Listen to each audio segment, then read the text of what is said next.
మాత్రమే అనకూడదు, నవనాయకుడు అని చెప్పాలి. ఎందుకంటే నవ అంటే కొత్తగా ఉండేటువంటి వాడు. ఆ వెంకటేశ్వర స్వామికి ఎప్పుడూ కూడా యవ్వనంతోనే ఉంటాడు. ఎన్ని యుగాలు మారినా, కోట్లాది సంవత్సరాలు మారినా ఆయనకు వృద్ధాప్యమనే రాదు. అందుకే అఖిలాండ కోటి బ్రహ్మాండ నవనాయక స్వామి అని చెప్పేసి పిలుచుకోవడం ఎంతో ఉత్తమమైన పక్షము. ఆ నవనాయకుడికి శుభముహూర్తంలో అర్చక స్వామి వారు జిలకరాలు కట్టడం కార్యక్రమం జరిగింది. తర్వాత కన్యాదానం జరుగుతూ ఉంది. అందరూ కూడా స్వామి వారి యొక్క కన్యాదానం జరుగుతుంది. అంటే అర్చక స్వామి వారు వాళ్ళు చెప్పినారు, కిలకర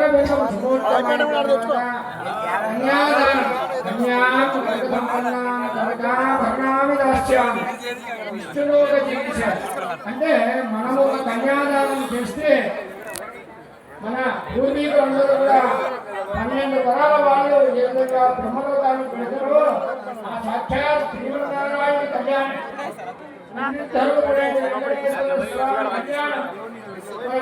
కూడా ఇంతమంది పబ్లిక్ ప్రజాసభలు అందరితో స్వామివారి యొక్క అందువల్ల ఆ కన్యాదానం జరిగేటప్పుడు అందరూ కూడా అనసార వెంకటేశ మద్దకం అందరూ స్మరణ చేసుకోండి.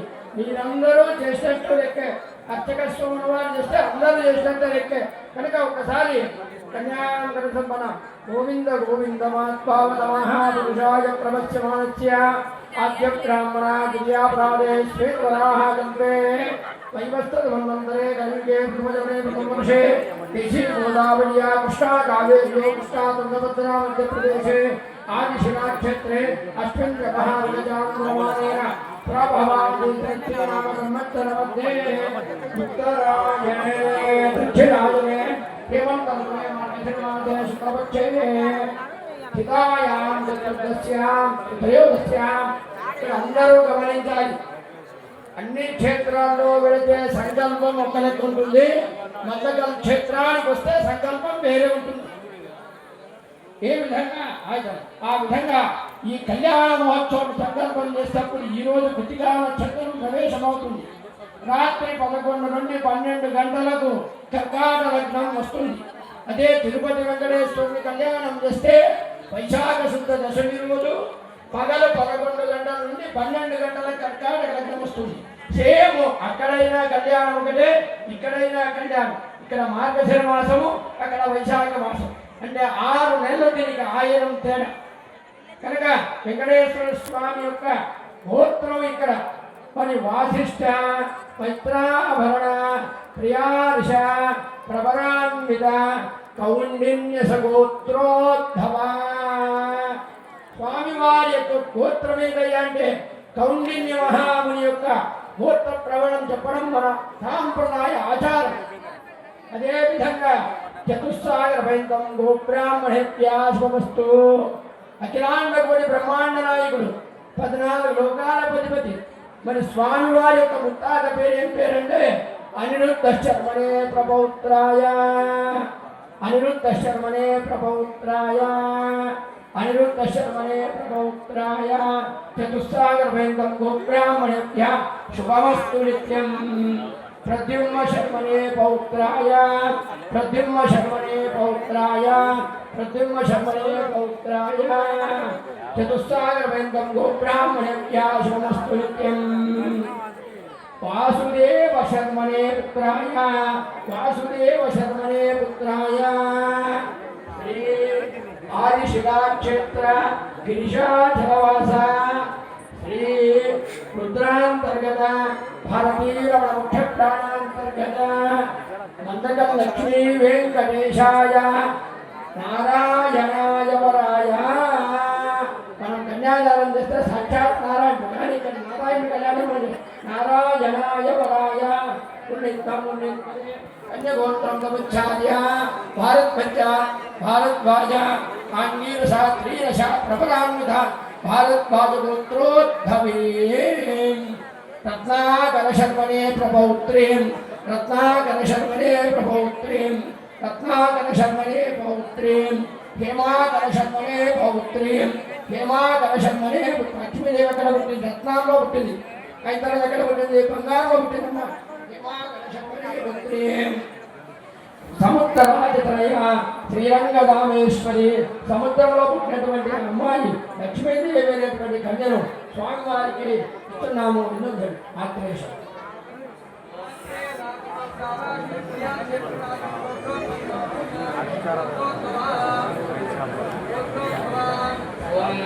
కన్యాదానం జరుగుతూ ఉంది. ఓం అందరూ కూడా మమ అనుకోండి. మమ అని అనుకోవడం ద్వారా ఇక్కడ కన్యాదానం ఫలం మీకు కూడా లభిస్తుంది. అందరూ కూడా మమ అనుకొని అస్మాకం అని చెప్పుకోండి. మమ సమస్త పితॄణాం నిర్దేశేషానంద బ్రహ్మలోకావాప్తయే అనేన వరేణస్యాం కన్యాయాం ఉత్పాదయిష్యమాణ సంతత్యా దాశవరాన్ పురుషాన్ పవిత్రీకర్తుం ఆత్మనశ్చ శేష్మణ ప్రీత్యర్థం లక్ష్మీ వెంకటేశ్వర స్వామి కళ్యాణ మహోత్సవాఖ్యే కర్మణి సాలంకృత సైరణ్యద కన్యాదానమహం కరిష్యే. కన్యాం కనక సంపన్నాం కనకాభరణైరతాం వేదోగ్యం బ్రహ్మలోక జిగీషయా విశ్వంభర సర్వభూత సాక్షణ్య సర్వదేవతాః కన్యాం ప్రదాస్యామి తద్ధానాన్ మోక్షమాప్యతాం తారణాయ చ. కన్యాతారయతో పుణ్యం వర్ధతాం శివాపసంతో సౌమనస్యమస్తు అక్షతం జారక్షం జాస్తు యశ్రేయస్సు పుణ్యాహం భవంతో భ్రవంతో స్వస్తిం భవంతో భ్రవంతో శ్రీం భవంతో భ్రవంతో శ్రీరస్వతి భవంతో భ్రవంతో అస్తు శ్రీః అస్తు శ్రీః అస్తు శ్రీః. కన్యాదాన సమయే వనగోత్రం సముచ్చార్య కన్యాదానం జరుగుతూ ఉంది. కన్యాదానం అంటే ఒక పెళ్లి జరగాలి అంటే మన పెద్దలు చెప్తూ ఉంటారు, అటు 7 తరాలు చూడాలి, ఇటు 7 తరాలు చూడాలి. చూశాక వివరణ అంతా జరిగిన తర్వాత సుముహూర్తంలో పెళ్లి చేయాలని పెద్దలు చెప్తూ ఉంటారు. ఆ కన్యను దానం చేసేటప్పుడు అబ్బాయి తరపున అమ్మాయి తరపున 3 తరాల పేరు గోత్రనామాలు చెప్పి వాళ్ళ అనుగ్రహం ద్వారా నేను నా కన్యను దానం చేస్తున్నాను అని చెప్పేసి ఇరువురు పెద్దలు కూడా అంగీకారం కలిపి కన్యాదానం ఒకరు చేస్తే ఒకరు స్వీకరిస్తూ ఉంటారు. ఆ విధంగా వెంకటేశ్వర స్వామి కళ్యాణ మహోత్సవంలో భాగంగా కన్యాదానంలో మేము వెంకటేశ్వర స్వామి యొక్క పేరు గోత్రనామాలు చదువుతాము. అందరూ కూడా శ్రద్ధగా వినండి. వాసిష్ఠసాగర పర్యంతం గో బ్రాహ్మణేభ్యః శుభం భవతు. వాసిష్ఠమైత్రావరణ గౌండినే శ్రేయార్షిత్ ప్రవరాన్విత వసిష్ఠ సగోత్రోద్భవాయాం దేవమిషణ ప్రపోత్రాయ. ఆ వెంకటేశ్వర స్వామి ఎవరో కాదు, సాక్షాత్తు కృష్ణుడే వెంకటేశ్వర స్వామిగా కలియుగంలో మనకు దర్శనమిచ్చాడు. ఆ కృష్ణుడి యొక్క ఎందుకంటే స్వర్గంలో నుండి భగవంతుడు వచ్చాడు, అంతకంటే ముందు కృష్ణ రూపంలో వచ్చాడు కాబట్టి ఆ గోత్రనామాలు చెప్పడం జరుగుతుంది. దేవమేషణ ప్రపోత్రాయ శూరసేన శరణ పౌత్రాయ వసుదేవ శరణ పుత్రాయ శ్రీనివాస శరమణే శ్రీధర రూపిణే సాక్షాత్తినే వరాయ. కన్యా గోత్రం సముచ్చార్య అమ్మవారి గోత్రం చెప్తాను. ఆత్రేయ అర్చన శ్యావాశ్వయ విషయ త్రిపురవరాన్విత ఆత్రేయ సగోత్రోద్భవీం సువీరష్ణ ప్రపౌత్రీం సుధర్మ శరణ పౌత్రీం ఆకాశ మహారాజ శరణ పుత్రీం పద్మ అలవేలమంగ పద్మావతి లక్ష్మీ నామ్నీం కన్యాం జగద్రూప ప్రజోత్పాదనార్థం తుభ్యమహం సంప్రదదే. కన్యాం ప్రతిగృహాతు.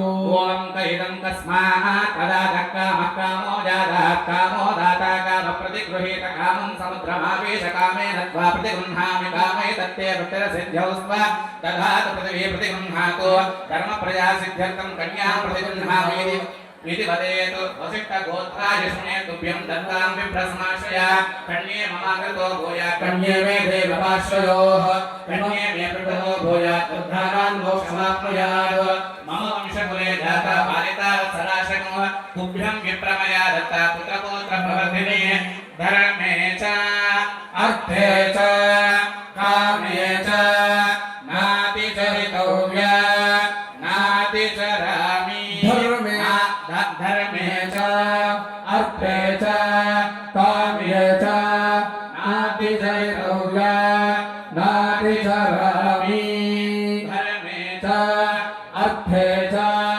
कामे च नातिचरितव्या नातिचरामि.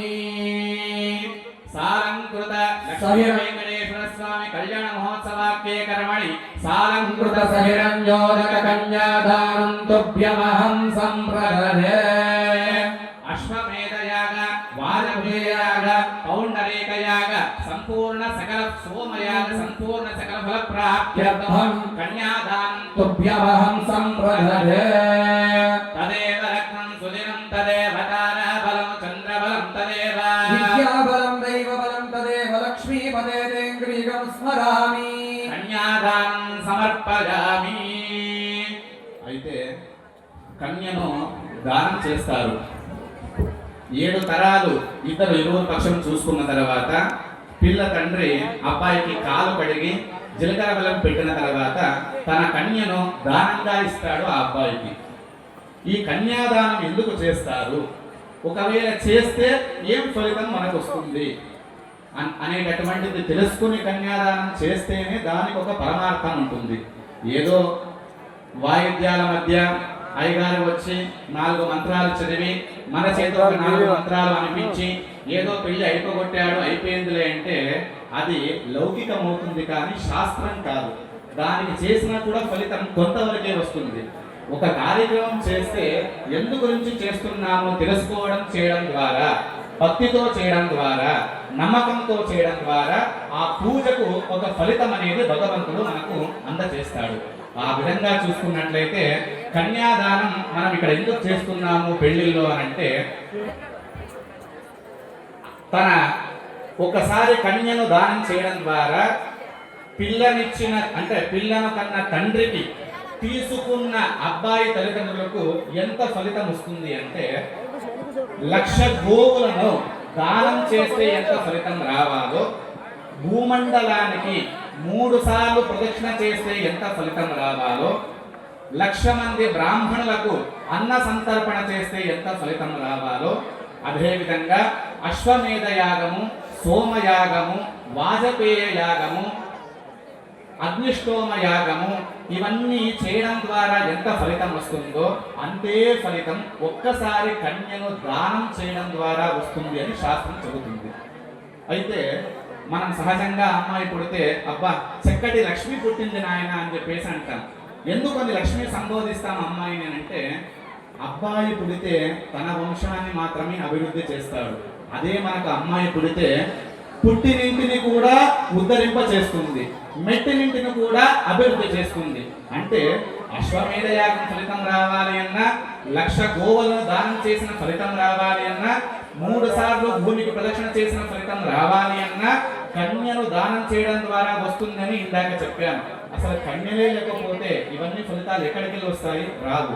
అందుకే ఇంత పుణ్యాన్ని ఇచ్చేవాడికి ఆ తల్లి ఇస్తుంది, తీసుకున్న వాడికి కూడా ఆ అమ్మాయి ఆ పుణ్యాన్ని అందజేస్తుంది. కాబట్టి లక్ష్మి పుట్టింది అని చెప్పేసి అంటారు. అందరూ లక్ష్మి అంటే డబ్బు అనుకున్నారు, అది మాత్రమే కాదు, పుణ్యం సమకూరేటటువంటిది కూడా లక్ష్మి అని శాస్త్రం చెబుతుంది. అందుకే ఇంత పుణ్యాన్ని ఈ దానం చేసిన తన తల్లిదండ్రులకు అందజేస్తుంది ఆ యొక్క ఇంటి ఆడపిల్ల, తీసుకున్న తన అత్తమామలకు కూడా ఆ పుణ్యాన్ని అందజేస్తుంది. కాబట్టి చక్కటి లక్ష్మీదేవి పుట్టింది నాయన అని చెప్పేసి అంటారు. అంతేకాకుండా ఒక్కసారి కన్యను దానం చేయడం ద్వారా ఫలితం ఏమేమి వస్తుందో తెలుసుకుందాం.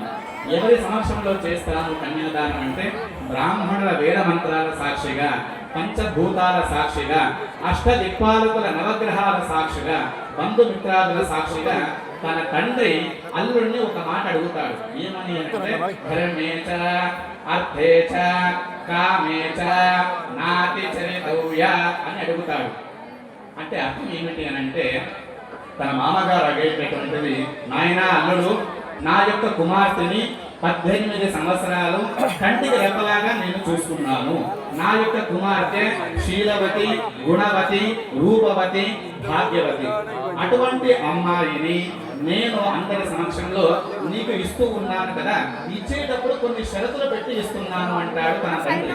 ఏమిటా షరతులు అంటే, ధర్మేచ, నా యొక్క కుమార్తెను నీకు ఇచ్చిన తర్వాత మీరిద్దరూ కలిసి ధర్మ మార్గంలో మాత్రమే నడవాలి, అధర్మ మార్గంలో ఎప్పుడు కూడా నడవకూడదు అనేది ఒక షరతు పెడుతున్నాను. అందుకే ధర్మేచ.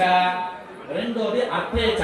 అర్థం అంటే ఏ పని చేయాలి అన్నా కూడా ఒక అర్థం పరమార్థం ఉంటేనే ఆ పని విజయవంతంగా పూర్తవుతుంది. లేకుంటే కీర్తి దేవుడి అపకీర్తి వచ్చేస్తుంది. అందుకు మీరిద్దరు ఏ పని చెయ్యాలి అన్నా కూడా కలిసి నిర్ణయం తీసుకోవాలి. దాంట్లో ఒక అర్థం పరమార్థం ఉండాలి. ఆ యొక్క పని మీకే కాకుండా మీ పరివారం పెద్దలకు కూడా అది అనుకూలంగా ఉండాలి. అర్థంతో పని చేయండి, అర్థం లేకుండా పని చేయకండి అని రెండో మంత్రంగా అర్థేచాన్ని చెబుతాడు తన తండ్రి ఒక షరతు. మూడో షరతు ఏం పిలుస్తాడు అంటే ధర్మేచ కామేచ.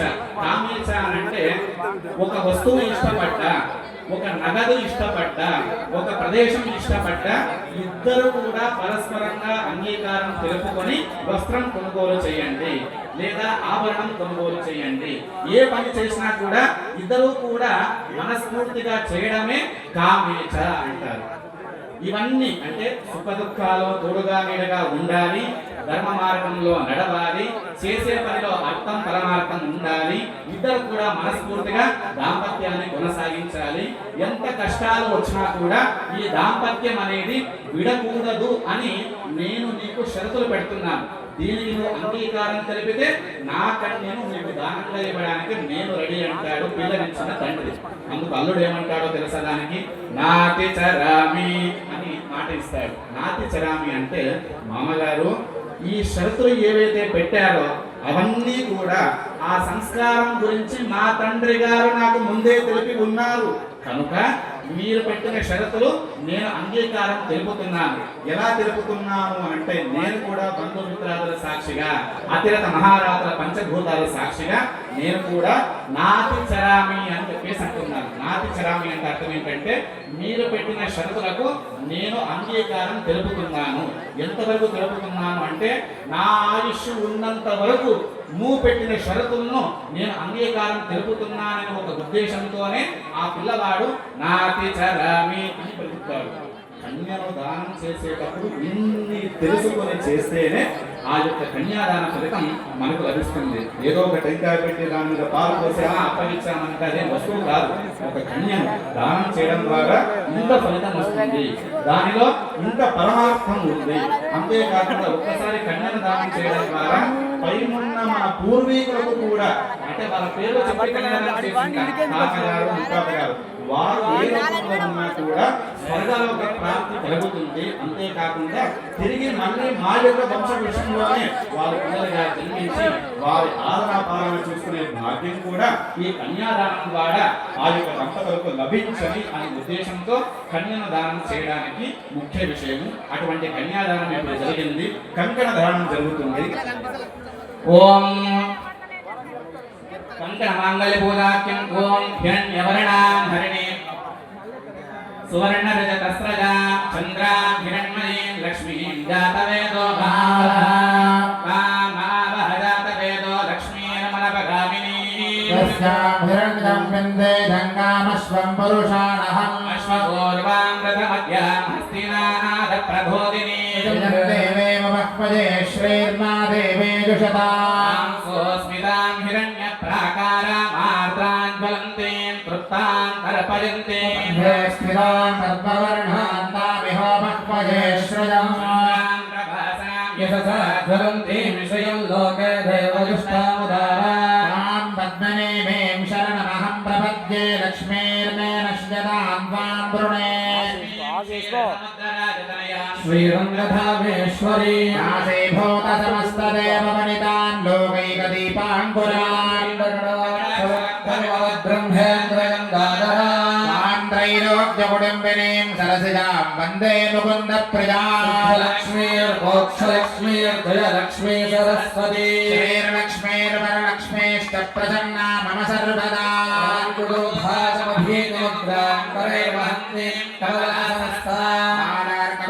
ప్రతిభాంత్రినేత్రాం భజేహం జగదీశ్వరీం శ్రీర్లక్ష్మీర్వరలక్ష్మీశ్చ ప్రసన్నా మమ సర్వదా లక్ష్మీ వెంకటరమణ గోవింద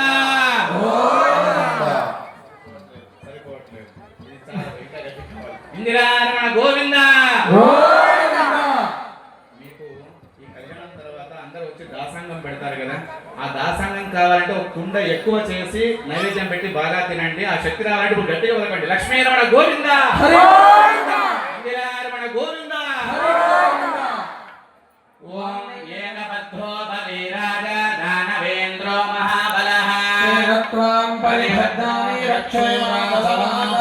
ఓం విశ్వేత్తాతే సవానేషు ప్రవాచాయ చగర్ధామఘవన్నింద్ర సంభతే